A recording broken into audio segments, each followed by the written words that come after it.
Big boss Malayalam season 7 ഈ ആഴ്ച ആദില വീടിന് പുറത്തേക്ക് ബിഗ് ബോസ് പ്ലാൻ ചെയ്ത് പുറത്താക്കി എന്ന് വേണം പറയാൻ.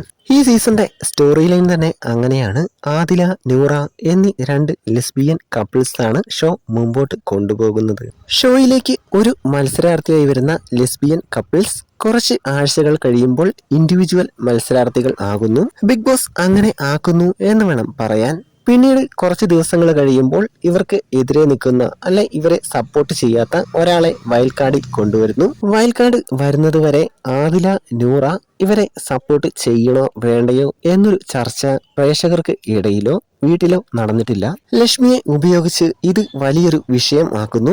ഇതെല്ലാം ഫുള്ള് സ്ക്രിപ്റ്റഡ് ആണ്. സ്ക്രിപ്റ്റഡ് എന്ന് പറഞ്ഞാൽ സ്ക്രിപ്റ്റ് എഴുതി ആരുടെയും കയ്യിൽ കൊടുക്കുന്നില്ല.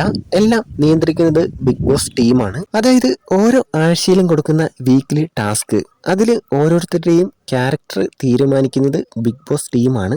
അതായത് ആർക്കൊക്കെ പുറത്ത് നെഗറ്റീവ് ആകണം, ആരൊക്കെ ഹീറോ ആകണം, പ്രേക്ഷകർ ആർക്ക് വോട്ട് ചെയ്യണം എന്നിവരെ തീരുമാനിക്കുന്നത് ബിഗ് ബോസ് ടീമാണ്. ലാലേട്ടൻ എല്ലാ ആഴ്ചയിലും വന്ന് ഇതൊരു മൈൻഡ് ഗെയിമാണ് എന്ന് പറയുന്നില്ലേ? അത് വീട്ടുകാരോട് മാത്രമല്ല ബിഗ് ബോസ് കാണുന്ന പ്രേക്ഷകരോടുമാണ്. പ്രേക്ഷകരുടെ മൈൻഡ് വരെ അവര് കൺട്രോൾ ചെയ്യുന്നുണ്ട്. 50ാമത്തെ ദിവസമാകുന്നു. ആദില, നൂറ ഇവരിൽ ഒരാൾ വീടിന് പുറത്തേക്ക് പോകും. അതാണ് ഗെയിം ചേഞ്ച്. നൂദില ചെരുപ്പ് കമ്പനി ടാസ്ക് ഓർമ്മയില്ലേ? നൂറയുടെ ഇമ്മ്യൂണിറ്റി പവർ കളയാൻ വേണ്ടി ബിഗ് ബോസ് എന്തൊക്കെ പരിപാടികളാണ് ചെയ്തത്. അതായത് ആദിലയും നൂറയും ഒരു വീക്ക് ഒന്നിച്ച് എവിക്ഷൻ വരണം. ഈ ആഴ്ച ആദിലയും നൂറയും എവിക്ഷൻ ലിസ്റ്റിലുണ്ട്.